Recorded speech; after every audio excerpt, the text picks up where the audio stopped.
Dee Dee, can you please explain that to me? Ooh. Bella, you got that dump truck.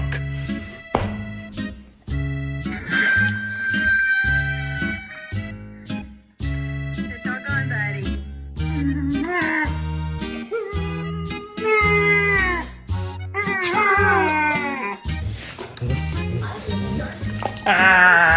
Okay, that's not supposed to. I know what's wrong with it. Ain't got no gas in it. No bite.